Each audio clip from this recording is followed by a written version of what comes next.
Instead of the slow clap, I'm just going with the smile this week. It's another Friday. Yes, it is the afternoon, which is different than our normal proceedings because we normally come to you Friday morning. But it's going to be the same rough, rugged, and raw. It's the Ball Hog Sports Talk with your boy, B. Brown, ESQ, a.k.a. the Ball Hog, a.k.a. the Mouth of the South, a.k.a. Mr. Excessive Celebration, and one more, a.k.a. Breezy. Here with the crew, here to bring you sports, business, and entertainment. This week's episode is entitled We Dem Boys. And you could imagine what that is alluding to. We're going to have some fun this weekend. The doggone playoffs. NFL playoffs left us a whole bunch of stuff to discuss. The NBA is in full swing. You got college football, shenanigans going on. It's a man out there by the name of Antonio Brown, my cousin, and them. So I know you are already checked out mentally from your job. Get ready for this afternoon. If this is your first experience with the Ball Hog Sports Talk, strap on your seatbelt and let's go.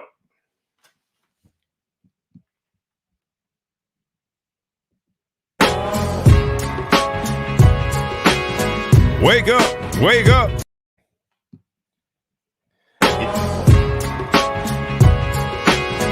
Wake up, wake up, wake up, and stay woke. Because this is the Ball Hog Sports Talk with your boy, B. Brown, ESQ, a.k.a. the Ball Hog, a.k.a. the Mouth of the South. This is the place where sports, business, and entertainment collide. And we're going to give it to you rough, rugged, and raw. So come get you a spoonful, like some grits with butter and salt. You know how we do it in the South, y'all. Make sure you do not get caught in your feelings. Strap on your seatbelt and enjoy the ride. Come on, let's go, go, go, go, go.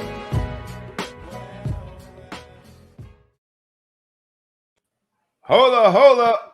We Dem Boys. It's the We Dem Boys episode, and we don't need to guess why we call it We Dem Boys episode, because there's a particular game that happened on particular weekend, wild card weekend, in a particular league called the NFL that featured a particular team that always talking about they Dem Boys.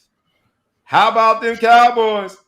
Hold up. We Dem Boys. I would be remiss if we didn't start the show, name the show, and feature at least for a good, significant portion of the opening on them boys. Welcome to the stage, a part of the crew. You know who they are. One and only, the Big Flow Show. What's up? What's good, man? I figure, you know what? They're not using the name right now. They're out fishing, so we might as well use it. Keep the name alive after they defeated themselves.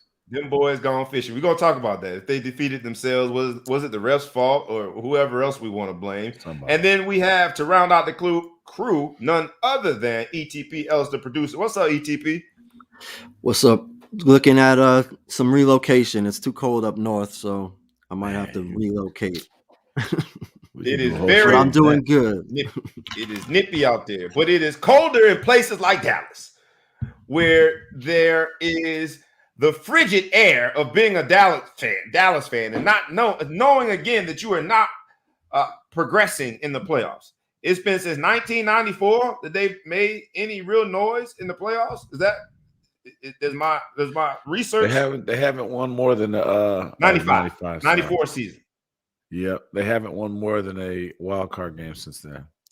All right, and back then I ain't gonna tell my age, but I know what I was driving. I know what I was wearing. It's a lot different than where I stand now. A very different set of circumstances. The 10-year challenge, the one that people have inserted the Dallas Cowboys, still crying with the same meme, I think is one of the funniest ones. We saw a lot of memes from the Dallas Cowboy haters, myself included, throughout the week, but they deserve it because they go around talking and boasting. And this year, I fell for the okie doke. I said on this show at one point that the Dallas Cowboys were going to be in the NFC Championship game. What I did not let y'all know is what I really meant was that Jerry Jones and his infinite wisdom with his limitless and deep pockets was going to buy tickets for everybody. So they're going to be there, but they're going to be watching just like us. We Dem Boys. Let's get right into the game, man. So there's a 14 seconds left. Dak Prescott, for those who have been under a rock for the last week, because it has been discussed ad nauseum. So we're just going to get in and get out of it. 14 seconds left. Dak Prescott decides, or whomever, the offense coordinator, what's the name? What's the coordinator name? The quarterback. whatever his name is, that he's the hot ticket right now. He decides that they're going to run a Kellen Moore. That's one thing. He's going to run a quarterback sneak. And great run. But the thing is that you learn early on in football that you can replace points, you can never replace time. And they found out the hard way that they cannot replace time. So let's deal with the call itself, because he did get 25 yards or so on the play, made it a very doable and reasonable last play of the game, but for it, they didn't have any time.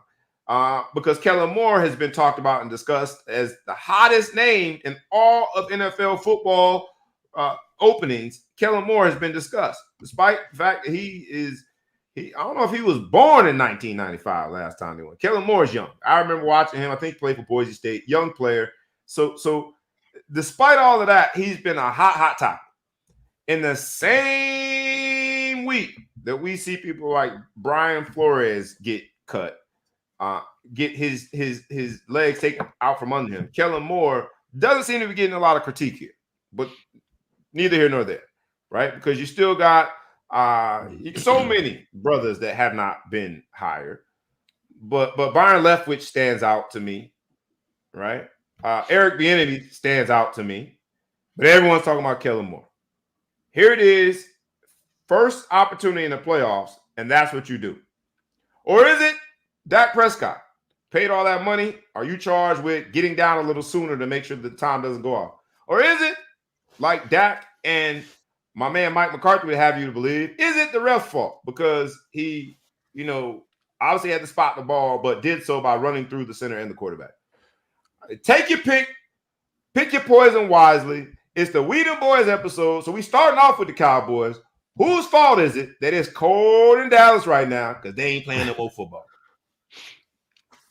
You got to blame the ref, man. I mean, if you think about it, the ref was a little younger, and he could have ran around, or he could have jumped over the lineman, or if he could have just trusted that Cowboys gave themselves the right spot, everything would be fine.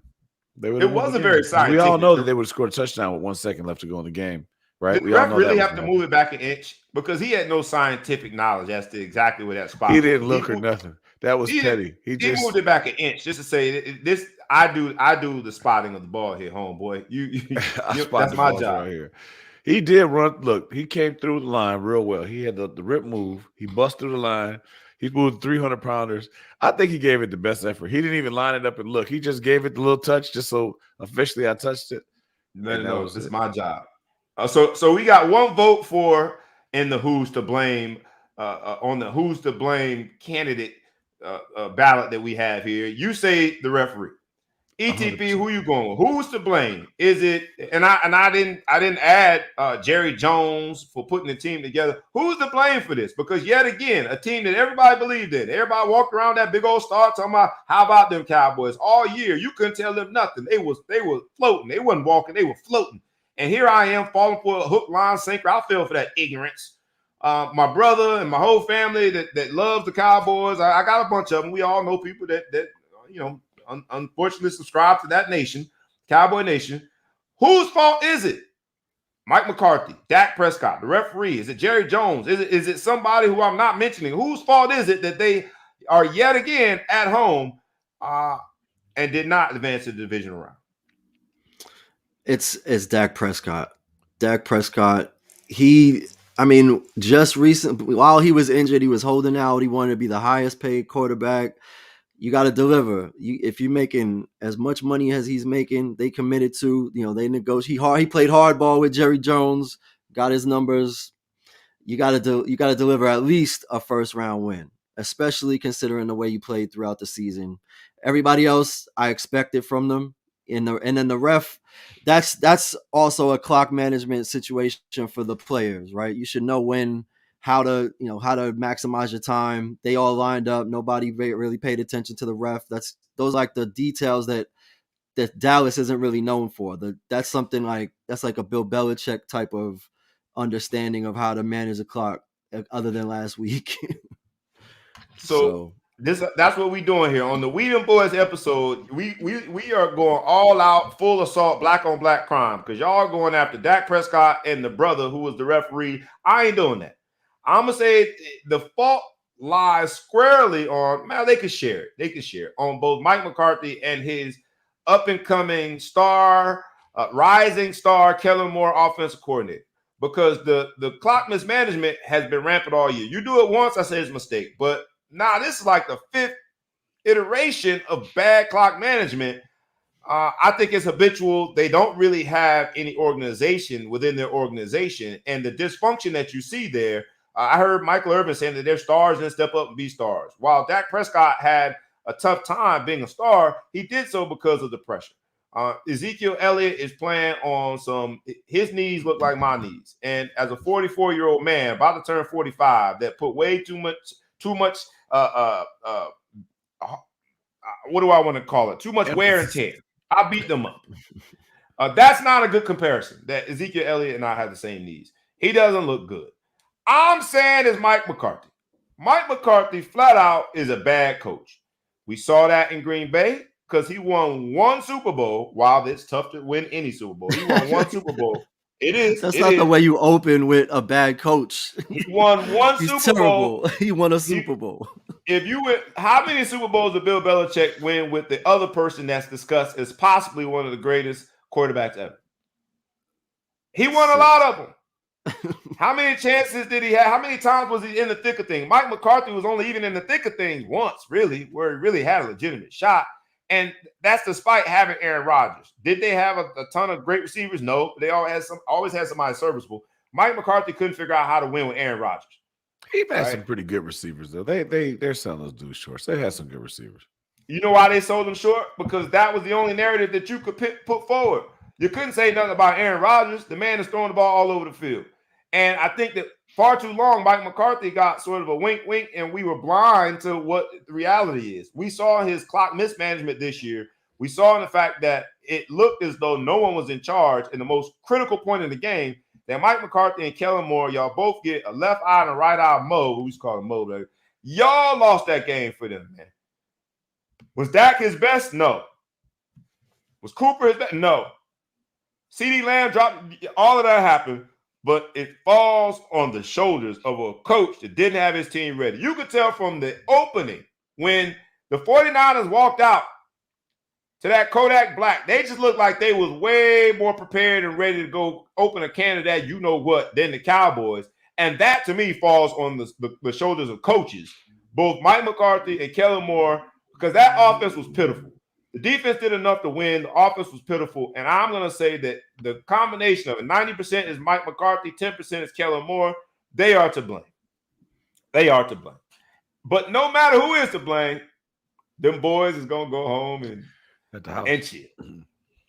And that's a good thing because we ain't got to hear that obnoxious, how about them Cowboys no more in these playoffs. So let's look forward. Let's look in any other, the Bills opening a can of you-know-what on the Patriots is also, I think, a big storyline because not only is it an AFC team, but the same division. And we asked here, is the reign supreme of Bill Belichick over? Bill Belichick wanted to show not only can I can win with a rookie quarterback in Mac Jones. Mac who? Mac Jones. But as we see, you need some pieces. And the whole concept of the legacy of Tom Brady versus the legacy of Bill Belichick, I think that the Belichick legacy took a step back because the Bills put them paws on the Patriots. I know that you're a Patriots fan, so I turn to you now, ETP, and say, what say you in the We Dem Boyz episode? Because y'all got a whole bunch of little bravado about y'all as well. Y'all didn't look so tough getting the Bills. What say you? You're right. They definitely didn't look tough. They definitely look tough at all. But the thing that's crazy, like you're saying about the pieces, right? That Bill Belichick spent a ton of money in free agency to build up that defense. The defense throughout the whole regular season, they went on a tear in terms of, shutting major offenses down. And in this game, you're exactly right. Where did all those pieces go? They had a top defense that turned into nothing. They basically, I think, the whole game, the Buffalo didn't punt one time. I don't know if they one time. It has not been confirmed whether or not their punter made the trip. Actually, so successful. What do you think the film session is just purely on next week? Do you think Oh they man, do we that? got to put the IG guy who does the Coach 30. Well, I can imagine what those film sessions look like. It was a bad film session, and because Somebody's it got to was find. they Coach never 30 stopped had them. to have one. It would be too long though, because you only have a few seconds on Instagram. I saw that little jab you threw. What's up, Shelton Jordan? My man True Food talking about they look like the Browns. They did not look that good. They look way worse than the Browns. I'll give you final word on it. The Big Flow Show is the reign supreme of Bill Belichick and the New England Patriots. Whether you want to go from a division standpoint or conference standpoint or just in the NFL in general. It used to be when Bill Belichick showed up to a football field with a team, no matter who it was, because forever it was it was Brady and the Pips. It didn't matter who was on the roster. They figured out a way to win. Has that era ended? And do the Bills take full credit for sending them on their way by claiming that they are them boys? We them boys when it comes to this AFC East, when it comes to this AFC thing, when it comes to going out there and opening the can of you know what? Is this the end for Bill Belichick? As we know. I'm not ready to close it on Belichick just yet, but I will say you just got beat twice by a coach that got fired by his squad. You're the third best team, really. If you think about the end of the season, kind of like the third best team in a division that's been trash. But I just think I gotta give him one more year before I say something. I don't know. Belichick's done too much. The third best team? Are you putting the Dolphins over them too? They just started off bad, but they were better than in the last 9 weeks of the season. Okay, you don't agree? Look, they won. Well, they don't have a coach. They were 8 in the last 9. I agree, but obviously management doesn't. They fired that man. They need a coach. They said, well, that seems like that's a story we need to probably get back into. Why they fired him for other reasons. But anyway, I don't know. I'm gonna give him one more year, see if Mac Jones could do it. But I think he's definitely missing Brady right now. He over there booing Brady. He dreaming about Brady. Yeah. He dreaming about it. But it comes in a year too that we also saw for the first time ever. Bear with me here, for the first time ever. So it's ironic that Mac Jones, being an Alabama guy, is his quarterback. For the first time ever, Nick Saban got beat by one of his understudies. And then it happened again in the national championship game. Is it leap year this year? Say again. Is it leap year this year? Maybe something. It must be, man. At least because the cicadas are back. Hey, man, Nick Saban and Bill Belichick, everything has to come to an end. We them boys. But it's only going to be so long that people allow you to keep them in a stranglehold, man. And it seems as though the Buffalo Bills have gotten out of that stranglehold. We'll see, man. Who do you have? Let's go. Let's look forward now. So we have the divisional rounds. And on Saturday, we got the AFC. We got the Bengals playing the Titans at the Titans. Derrick Henry, I think, is officially back. Who you guys got? Bengals, Titans, Derrick Henry back. Does that impact your decision on who you pick? First game back. I don't think the weather is going to be terrible. A big back like that probably feeds off of poor weather conditions because the defense is at a disadvantage trying to tackle him. But he's still a big back. He's still fast. He's going to be running on rested legs. Do you have the Titans telling everybody to remember us back in their yesteryear, coming up with a big divisional round win? Or do the Bengals stay hot? Because, boy, I tell you, that doggone Burrow, that combination is quite a combination. Henry's fresh. So who you got? He's fresh. I got to go with Henry. He's fresh. He's going with Henry. I don't know. If he's 100%, is he coming back? Is he 100%? I don't know if they've given him 100% status. He had a full contact practice this week that he passed with flying colors. But that's the medical staff from the Titans saying that there's a little bit of jockeying. Obviously, they want them to game plan for the full load of for a healthy Derrick Henry getting all of the snaps. So unpause. I think Derrick Henry's 90%. I don't know. He's going. He's not tired. He's not. Even if he had an injury, his legs are still fresh. I don't know. They're not going to stop that boy. That's a freight train. Freight train. All right. So you got the Bengals coming out. Bengals winning that game. Who you got, ETP? No, I'm sorry. You said you got the Titans winning. Titans by 6. Titans by 6. All right. Who you got, ETP? Yeah, I like what the Bengals are doing, but I called it a long time ago, so I got to stick with my prediction. I got to go with the Titans. Henry's back, even if he's half speed. Just the threat of his presence opens up some of the receiving options. I think they pull it out. I don't know if it'll be by 6, but I'll definitely take the Titans for the win. You taking the Titans for the win? Good. So that means it's 2-1 because I'm going with the Bengals. I'm going with the Bengals. That doggone Joe Cool to Jamar Chase is unbelievable and unstoppable. They provide a wrinkle that at this point in the season, when you basically are telling defenses that they cannot, under no circumstances whatsoever, can you go either a 0 or 1 technique and leave someone on an island with Jamar Chase, because Joe Burrow, having been throwing to Jamar Chase, looked like since they were born. Obviously, they had a connection to LSU and that season together, and those practices and that run that they had in their national championship run. I say the Bengals prevail. Bengals over the Titans in what will be a high-scoring game. I'm going 27-24. Bengals. Then we got on Saturday the 49ers at the Packers. And you know they're going to come out to that Kodak Black. What's the song? Superstar. Whatever the song is. What's the song they came out to, man? They came out bumping with the big old. They came out with the Radio Raheem blasting. When they came out to that Radio Raheem blasting the Kodak Black, I knew then and there. Debo Samuels didn't even have on his helmet. He wanted everybody to know that, look, Cowboys, we them boys. They were the hottest team going in. While the Dolphins and the Kansas City Chiefs had a run towards the end of the season. To me, if you watch the 49ers, you watch their defense, you watch their play, I thought they were a hot team going in. What do you think? Can they be hot in such a cold, frigid Lambeau Field? It's going to be 5 degrees at kickoff. With the wind chill, it's going to be -7 degrees. Aaron Rodgers is the only person on the planet that seems to be able to throw through those type of conditions as though he doesn't even get impacted by it. It's the Green Bay Packers. They've been chilling, had their feet up, eating bonbons, relaxing, watching everybody else do what they do. Who you got? 49ers versus the Packers. I'll start with you on this one, ETP. Playing at Lambeau Field. Who you got? You know, I wanna say that the Green Bay Packers are gonna win. It's cold. They know cold. San Francisco, they're a little too balmy, pretty, beautiful weather, just a little bit of fog.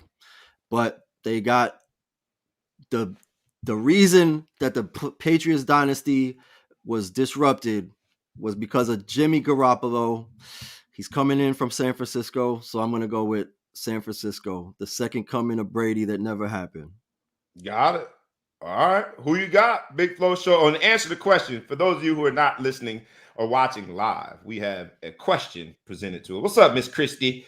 Says she loved the Ohio boy, Joe Burrow, but the Titans by 3 and asked, do I want to bet? The way my accounts are set up, I can't afford even to think of a bet. But I bet you some push-ups. I bet you some push-ups. I owe somebody else some push-ups anyway. I bet you some push-ups. That's about all I could bet right now. The Big Flow Show. Who you got, man? They're playing in Nashville. They're gonna have the live music thumping. They got their craft beer going, the whole vibe of the city. And here comes Joe Cool.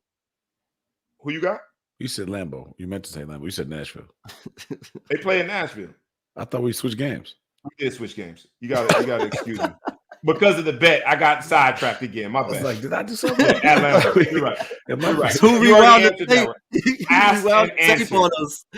Ask and answer. Tennessee. I'm going to say this. Listen. That's what happens when you do a 4 p.m. show. So let who me start you off got? by saying It's happy hour.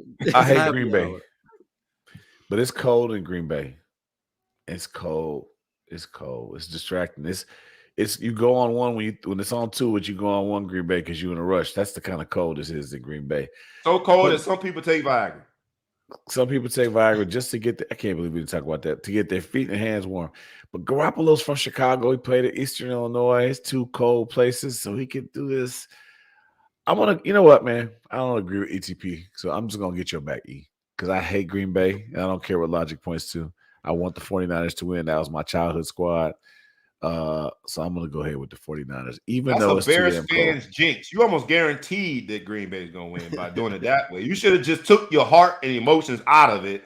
Can you take your heart and emotions out just for 1 second and tell me from a football perspective? My pride isn't as strong, so I could be wrong better than my emotions to give up and root for Green Bay Packers just to be right. So I'd rather be wrong.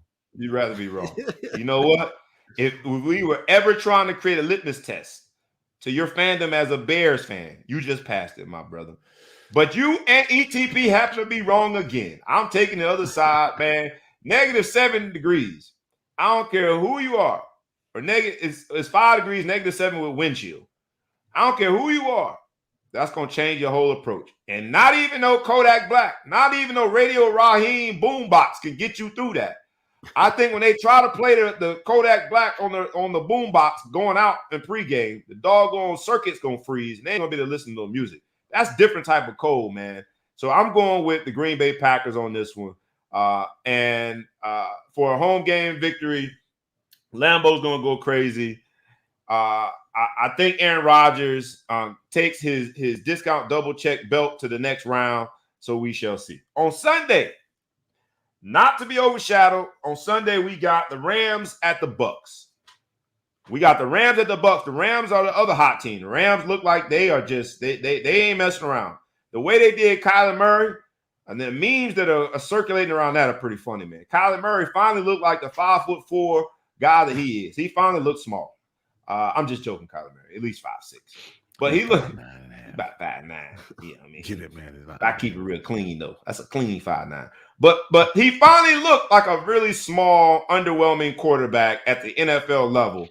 The Rams, they got to go play in Tampa Bay against a man that has been to this round so many times that it don't make no sense. I think he's like 8-2 in this round or something like that. He thinks the NFL is a 23-week season from the start.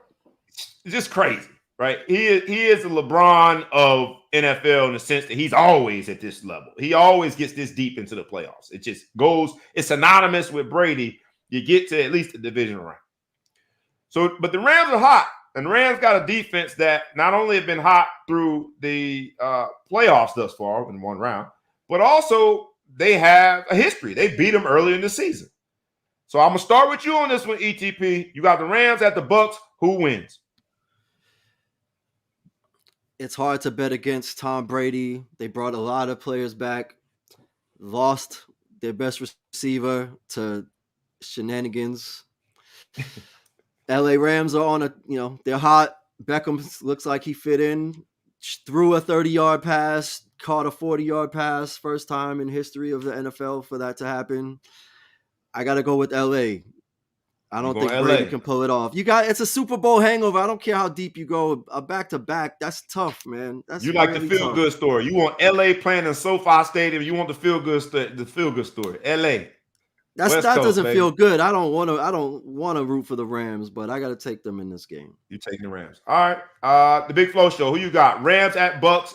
Is it going to be Tinseltown, LA, or does Tom Brady do what Tom Brady does and go to the NFC Championship game or Conference Championship game yet again? Second time NFC prior to that age. This is a regular season game for Tom Brady, Gronkowski. These are regular season games. That's sad but true. This feels like a regular season game for Buddy. Doesn't it? Like Robin has so he's used to playing 20, 22 games, 23 games a year. Right. I think the Rams, they're a shot. I will say this. I love my man in the middle, Donald. If he can get after Brady and frustrate the heck out of him, it could do something to him. But I think that they're going to call a couple penalties. He'll probably touch his face mask or something. They'll call a roughing the passer, and then he's going to slow his roll. Right. I can't go against Tom Brady. I hate to say that. I should hate him because he's a Michigan man. I can't go. He's y'all split on this one.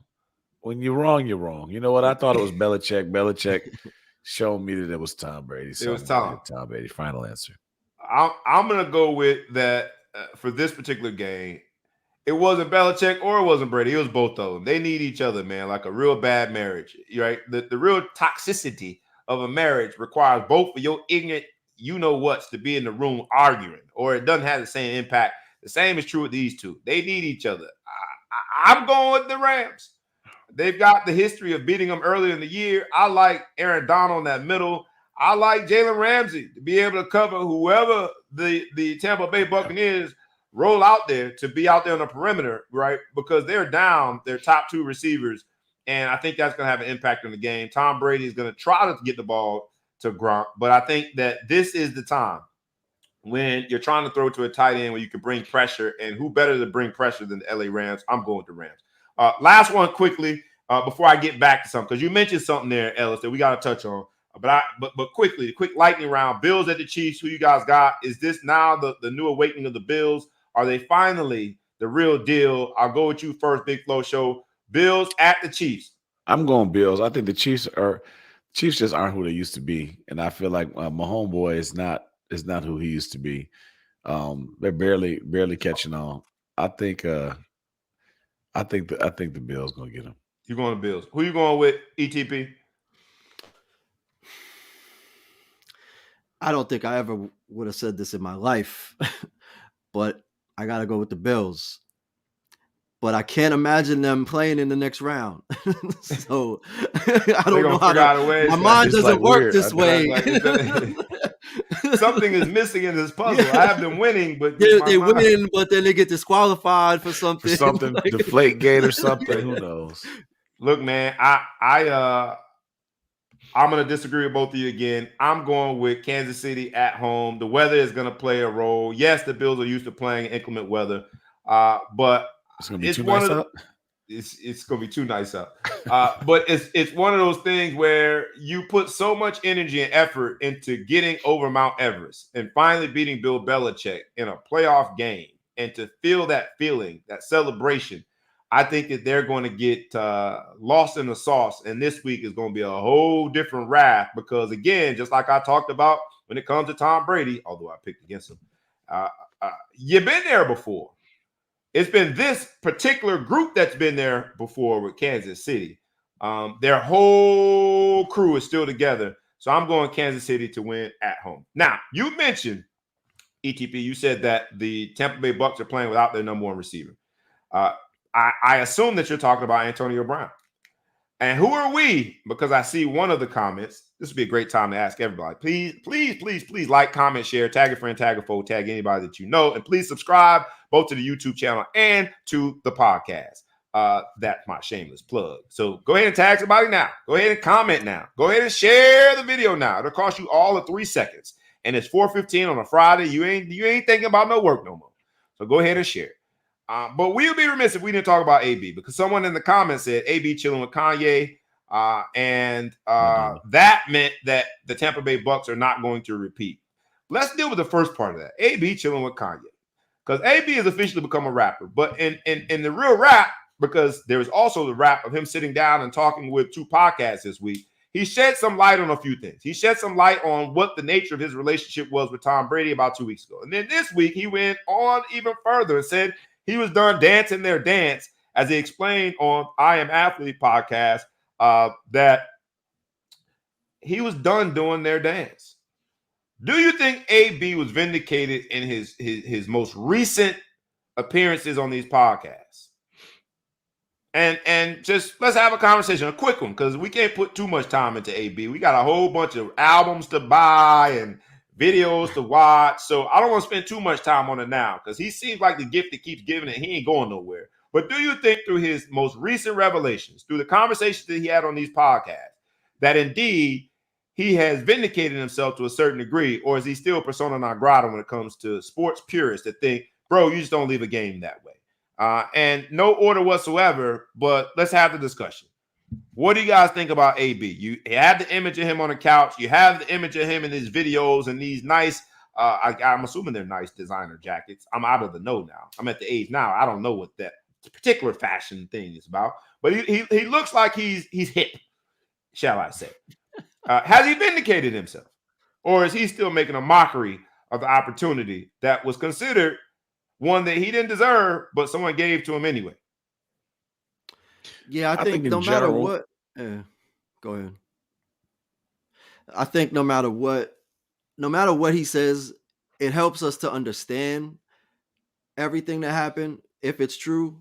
But I don't think there's anything he could say that's gonna make anybody that hasn't already supported what he's doing agree. Like, I understand more and more as he talks, but I'm not gonna agree with his actions. Like, I can't agree with his actions in terms of how you operate, right? So right.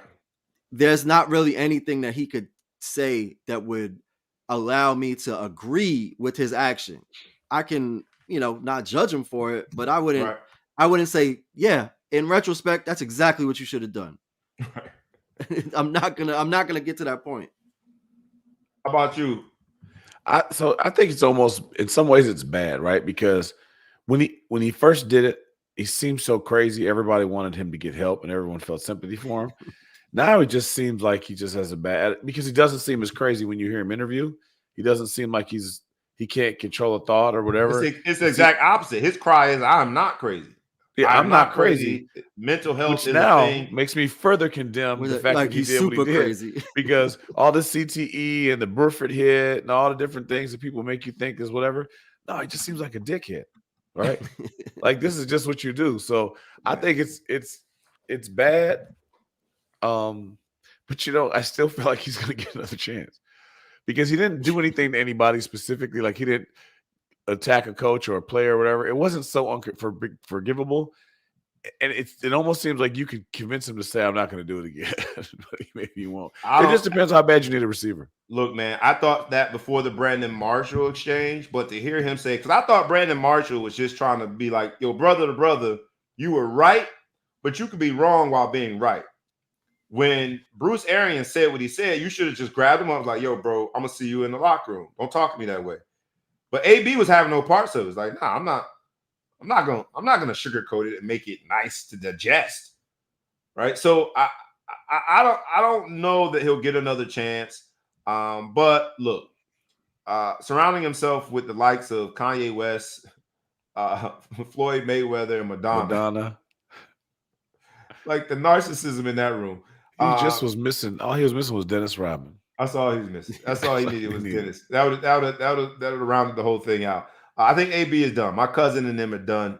It's been a good run, but because I thought Brandon Marshall was making a great point. It's like, you needed X amount of catches to reach a plateau that only, two other men have done, right? If you go out the right way and not all guns blazing, it's almost guaranteed that you're going to be a Hall of Famer, right? So he's giving him these rational steps to why you probably should operate in a more business professional manner when being right.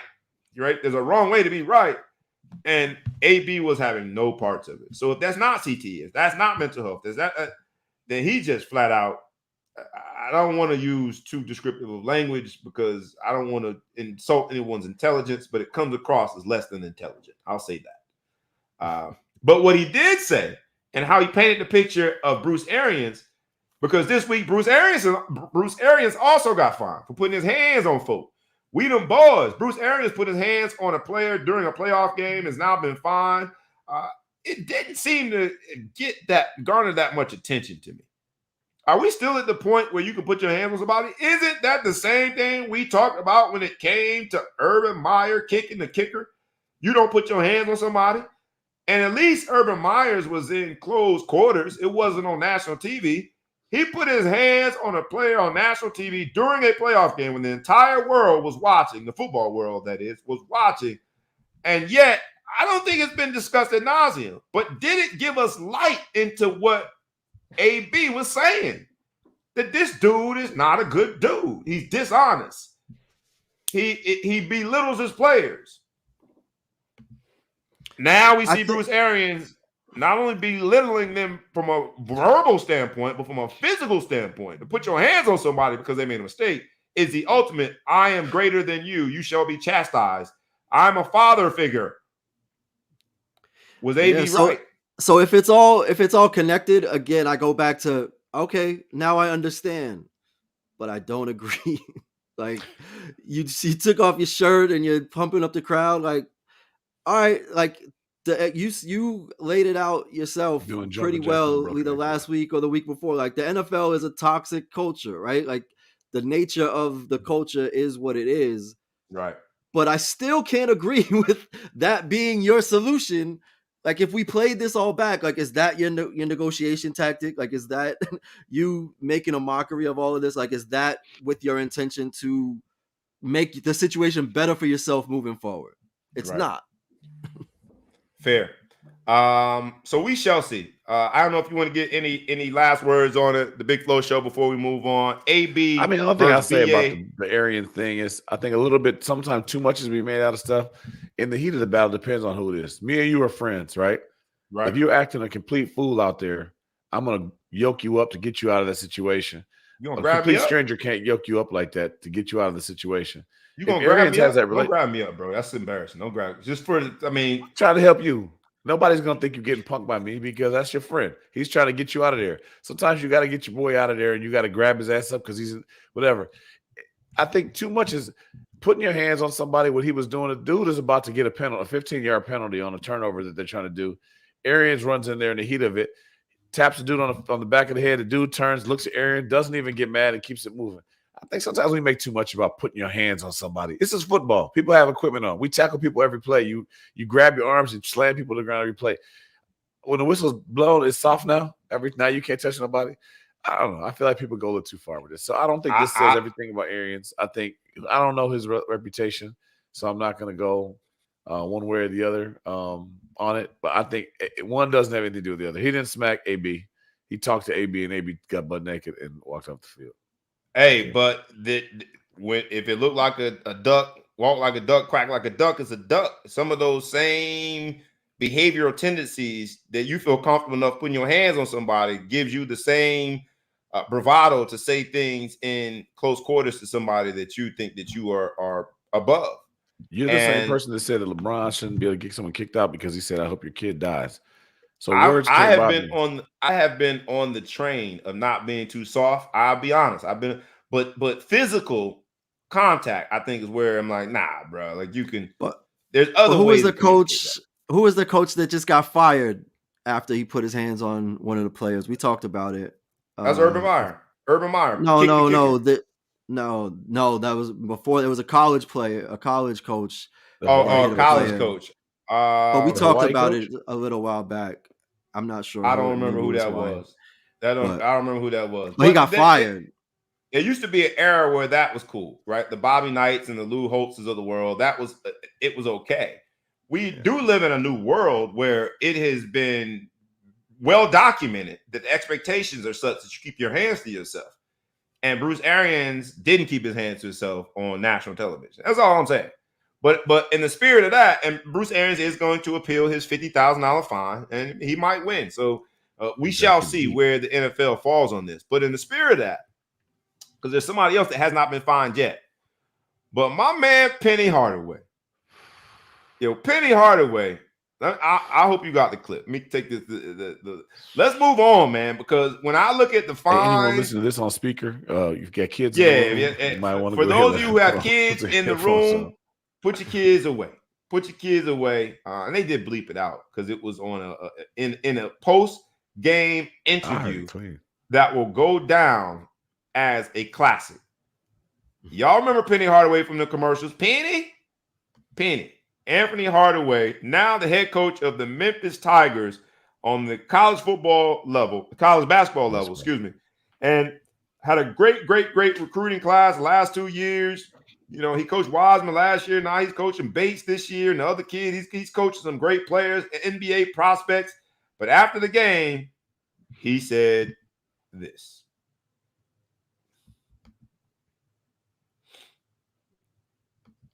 I think the one thing I can say to this media, because this media gets kind of up sometimes when it comes to me, we don't have our full roster.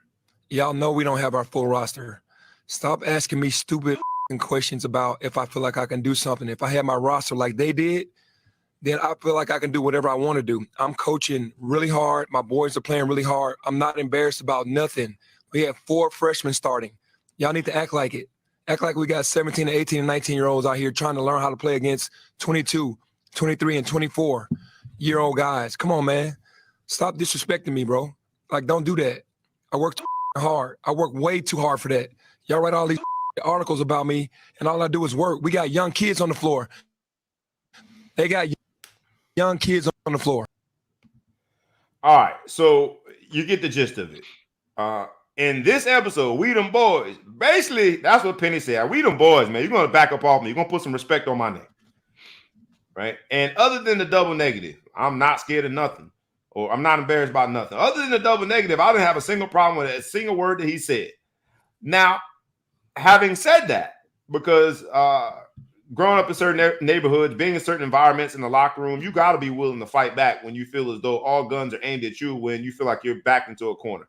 Having said that, the other side of me knows that either he's going to get fined. I don't even want to say or. It's probably going to be and. He's probably going to get fined and potentially suspended, because you use that language in that situation when you are, again, right, you have 17, 18, 19-year-olds use the exact same theory that he's using under your tutelage. The university is probably going to hit him with some sort of suspension. They have to. Have to, right? He's not, he just didn't come leader-esque. First of all, you call people bro. How many times you tell an adult tells a kid, hey, I'm not your bro, right? Like, he's coming out. He felt he recessed back. I thought he was going to get in the fetal position. He just lost. It was a meltdown. A lot of excuses. Just didn't sound like a leader, right? If you want to say, hey, we're young, we're developing, whatever, you got to be able to take some stuff on the chin. You can't crack down like that when you're a coach. Did he win in the recruiting world, though? As a recruit, as a basketball recruit, number one, or whatever, he's now recruiting from the best players. As a very high-profile, 5-star basketball recruit, you hear your coach or the coach that is recruiting you say that. Is it a win for him in the recruiting space? And then let's then counter that with a parent of a high-profile recruit. How do you look at that in terms of the person that's been calling your house, or they don't call your house no more, they call the kids directly, but the person that you've invited into your house to recruit your son, both as a player and as a parent? Where does this whole, if you want to call it a meltdown, or maybe it was just he had truth serum and he was just being honest, whatever you want to call it, how does this sit in his recruiting space? For me, it's net neutral because I would get over it. But I do this is on your resume. I'll give people a chance to be humans and do whatever. But I do think when you compare him, again, a lot of these dudes aren't going in the college to become a man. They're going to be there for 1 year and be out. That's the guys he's trying to recruit, the one and dones, right? And I look at him, I compare him to somebody who I want them to form my son into a man. That this is a negative, right? When I look at it, but when I look at it, it's like, can he get? It's the lack of wins that probably would stop me from wanting my son to go there. The fact that they're not playing well. I can handle it as a dad. I don't know. I know Ellis is a little more sensitive. What do you think, Ellis? No, I gotta get to the more basketball. Yeah, my opinion on it is, I think it's like, every once in a while the coach will take a tech to get his team more excited, during a game. I kind of look at this as like, this is his time to take a tech in the public space, to get the media to back off a little bit, take some of those shots. Obviously, it's not easy for these kids. They're getting, articles written about them about how they're not playing well and all that. So it's a morale killer. And he took an L for the team. And, I think from a parenting standpoint, I can appreciate that that he's looking out for these kids. They're inexperienced. They just need a little bit of, patience. I don't see anything wrong with it. I don't think he should get fined, honestly. My position is he shouldn't get fined. There's always back and forth with the media. There's always, people are going to have their blow-ups, but he didn't really say anything that was wildly out of line, in my opinion. He was basically just protecting his team. But under that same theory, because I'm going to get you out of there, we're going to touch on a few quick NBA things, but on that same theory because we talked about them boys, them Cowboys. Dak Prescott was fined for basically saying that the fans throwing stuff on the field at the referees, they should be commended for that. How's that any different? Right? In the heat of the moment, how's that any different? It's different. Fine, $25,000 for saying that. How's that any different? Heat of the moment outbursts are fined a lot of times just so you can show that indeed you're not supporting that, right? Yeah. Or this, right? Kyrie Irving just got fined.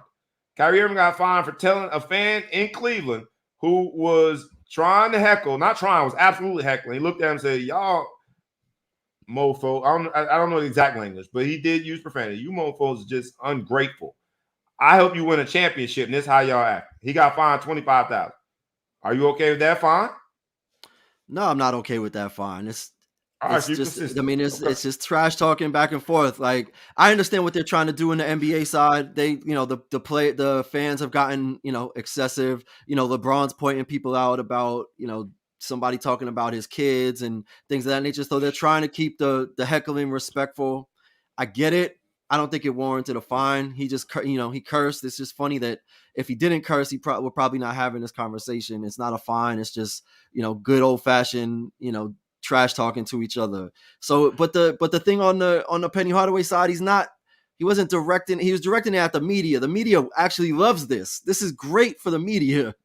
For him to be running off at the mouth at them, they will get their ratings. They will get their awards. They will get all of the things that they need as a media outlet because of that. So to fine him for helping them make more money is just a little bit backwards to me. And he's not, I think he's not he should threatening have answered anybody. He's not every condoning question violence. with "We them boys, We them we boys. them boys."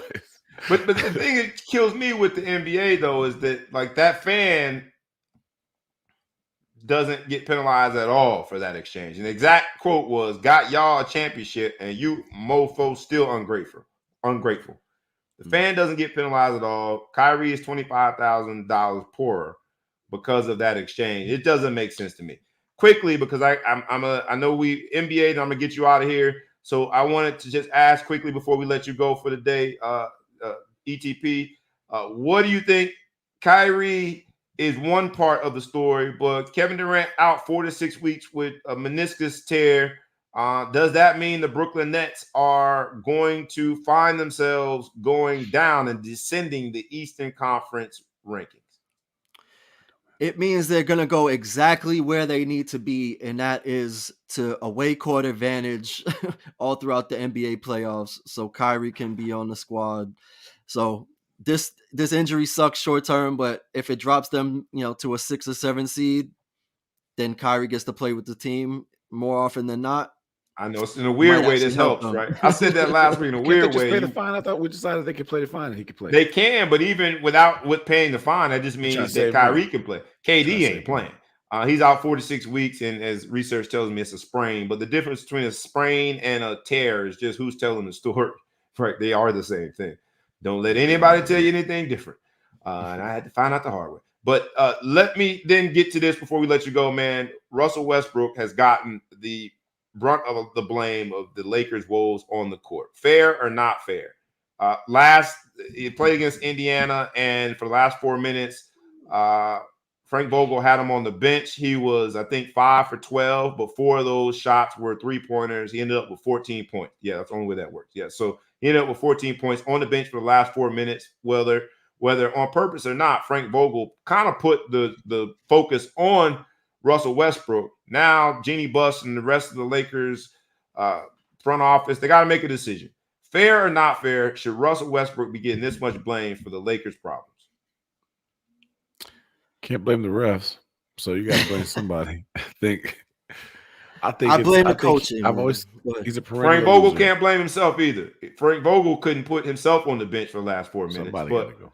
when you do that, to someone that is an absolute first ballot Hall of Famer, been a perennial All-Star, although he didn't make the All-Star team this year, it's going to receive a lot of attention.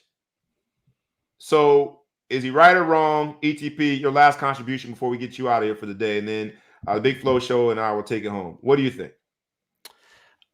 Russ should have been coming off the bench from the beginning, so I blame the coach for just now making this decision. They had to do something unorthodox. They got an unorthodox lineup. I've been saying it the whole season. Russ, they should treat it like hockey, bring in a whole second line, fresh legs, and just rotate it. They're not working together, putting all the big stars. It's not working. Obviously, Anthony Davis is out, so get creative, but it's demeaning to do it kind of as a change of direction while the game's already happening and then benching, one of your star players. Like, this should have been worked out in plan versus, I'm reacting to us getting waxed by this young team. Let me sit him down. Fair. You've been consistent with that, with the hockey theme and that analogy. So we appreciate your contributions, man, to this week's episode of We Dem Boys. As a crew, We Dem Boys. Have a good weekend, man. We'll check you out next week. All right. Have a good weekend. You too, my brother. We're going to go home with this. because before we get out of here, we got a football topic that I wanted to bring to you. A college football aficionado, someone that just went through the college football recruiting process with your son, who is now going to play in the Big Ten. There's another story in the Big Ten from this place in Michigan called Ann Arbor. And the uncertainty as to whether or not Harbaugh is going to take an NFL job versus staying there at Michigan. Now, there have been experts, writers, journalists that have said that the only reason this is even up for discussion is because the luster of a college football coaching role has lost a lot of its shine because of things like the transfer portal, because of the distractions like name, image, and likeness, because it has become such that the players are treating their role on the team almost like free agency, that they can get up and get on out of there anytime that they want. Do you think Harbaugh stays? And is this fair to say the only reason he would leave is because of what we have done, the unintended consequences of the new reality of NCAA football? What say Has he you? come out and said anything about that? He hasn't said much, which makes me think that he very well could be considering an NFL job. I mean, that's if he speaks out against, if any coach speaks out against the portal or NIL, I think it's a real dangerous move at this point. So from a recruiting standpoint, just from a recruiting standpoint, and the fact that you're going to be a hypocrite, because you know what, there's going to be a guy coming into Michigan from the portal tomorrow, and he's going to be the recipient of it. So to criticize it, I mean, some people have said, I don't love it, but it is what it is. They kind of like lukewarm attack it and say that I'm going to take full advantage of it. Every school is going to take advantage of it. Michigan State just put 18 more people out. They're transferring. I mean, so it's here to stay, and it's going to do whatever. If he's running from that, it would be a bad taste, I think, in a lot of people's mouth. But who cares? The only reason why I feel like he might go, most people say there's no truth to this. There's absolutely no truth to this. And congratulations, you're the new coach of the Chicago Bears. They throw the hat on, and dude was like, what you gonna do, right? Right. He's actually told recruits that he would entertain other offers. The honesty there is like scary, but he took a pay cut last year. Maybe he just wanted his money back. You know what I mean? He took these guys to the playoffs. Like, yeah. So he's dangling this, so Michigan knows that was a one-off. I beat Ohio State. I got you to the semifinal. I need my bread, Fred. That's what back. We them boys. I mean, nobody listen. We all had jobs. If you get demoted at work, like we're there until something comes up, right? You don't just take the demotion and just be like, I'm good. This is where I want to be. I hate you right now, but I'm keeping the job because I need the job. Let it be known. You're either going to pay me back with back pay, or I'm going to be up out of here when I have an opportunity to. So nobody takes a demotion lightly. So if he has a chance to go back to the NFL and he can go to you got the Giants job is open. That's big city. I think the Bears is a terrible job, but if you took the Bears job, that's Chicago. That's one of the pillars of football. I appreciate your honesty, Bears fan. That's pretty honest by you, my brother. I just think we have the worst ownership in professional sports. I don't want to digress too far, but I think a lot of bad coaches come here and look worse than they actually are. But at the end of the day, it depends, I guess, who they're going to hire to replace the general manager. So shout out to Lake Dawson. I know at some point his name was out there. I hope he gets the chance to do it. But anyway, I digress. I'm so torn. There's so many things I read one way or the other. I'm going to go, he'll leave for the right NFL job. But I think in general, he's playing the field to see if he gets his money back. But I think in this process, if the right NFL job gives it to him, he's up out of there. Very fair. And I like that. And then to you say it's a net neutral because I think as the players being recruited by the guy who's being discussed for the NFL job, they listen. They're so tapped in the information age. As soon as it comes out, a single tweet, it's in their inbox. They see it. But to hear you say it as a parent, how you understand the business of it, and it just is what it is interesting. All right, so let's leave with this, man, because who are we to not at least discuss the Winter Olympics? That it begins February 3rd, and I know you got countries like Norway, all the Scandinavian countries do great in the Winter Olympics. Sweden, Norway, and They don't call them Russia anymore. Athletes competing from Russia, whatever they call it now. Canada, ROC, right? ROC, Russian Olympic Committee. There you go. Something. I think the last Olympics, while they still were in purgatory of how to do it, they called them athletes competing from Russia. But now it is the ROC. You got Canada that does real well. We really don't watch It's culturally biased. It's culturally biased. We don't really watch the Winter Olympics like that. But here on the Ball Hog Sports Talk, because we so diverse in our sports coverage, we still gonna talk about it, and we gonna come from this angle. You had a revelation to me that I want everyone to hear, because you shed light on me. Tell them what we can look forward to in this 2022 Winter Olympics coming to you from wherever it's coming from. Winter Olympics. What is going on in these Winter Olympics? Tell them. Man, the Jamaican bobsled team is coming back. Yeah. Cool Runnings Part 2, man. Cool, they're going to come back and they're going to win this time because they've been preparing, running through the mountains. I don't know what the hell they're going to do, but they're going to come back. I think they're just like free trips. So they're going to come back. Curling. I got to say, if you've ever watched curling, you'll get into it and you'll become a curling coach. I think you ever watch curling where they throw that piece of, I have, yes. You start telling, man, brush the thing, brush it. I still want to go through one coaching session just because I got to understand it a little better. How the hell you know where to brush it? How you get the scrape it just nice, man. It's like a fade, baby. You got to fade that. Is that ice, what it baby. is? It's like a dude with clippers. Yeah. You think we should go to the barbershop? We go to the barbershop, go recruit the next. Hey, just like they found them some Jamaican bobsled talent somewhere in the mountains of Jamaica, we go to the barbershop. We're going to find out some curling talent and go win an Olympic gold medal, baby. Maybe not gold, bronze or something.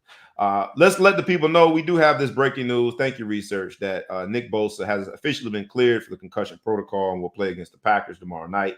And that still does not change my mind whatsoever. They're going to get whooped. You get a concussion like that, and all of a sudden you good. And then you good. You know why you're good? Because it's a division round. The same thing is true whether give him 2 aspirin. Right. That boy rub some tussin on it, he'll be all right.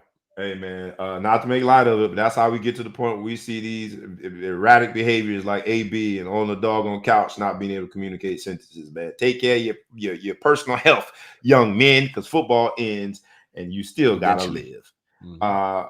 I'll let you go for this week, man. We appreciate your contribution, Big Flow Show, as always, man. Much love to you. Any parting shots for the people before you go?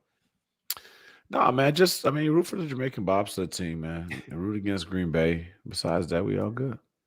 We all to the good. We'll catch them next week, right? You know how we do it, man.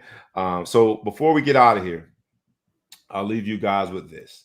Because in this episode of We Dem Boyz, we talked about we've been on a journey. We've been on a journey with We Dem Boyz. But if you think about all the things that happened this week, from the Cowboys being, I think, exposed, from the reality that we saw in the Bruce Arians situation, to what's going to go on this week going forward in the NFL playoffs. The Ball Hog Sports Talk gives it to you rough, rugged, and raw. So make sure you come back next week for sports, business, entertainment, like we ask you every week. Please like, please comment, please share, tag a friend, tag a foe, tag anybody that you know. Please subscribe on our YouTube channel and on the podcast. And with that, this has been the We Dem Boyz episode. We'll be back next week flexing. Rough, rugged, and raw. You know how we do it. It's your boy, B. Brown ESQ, a.k.a. the Ball Hog, a.k.a. the Mouth of the South, a.k.a. Mr. Excessive Celebration, a.k.a. Brazy. Had the crew with me, my man ETP, Ellis, the producer, and the Big Flow Show. See you guys next week. Enjoy your weekend. Be blessed. If you're in the Northeast, man, make sure you put on a few layers. It's cold out there, y'all. We is out. Peace.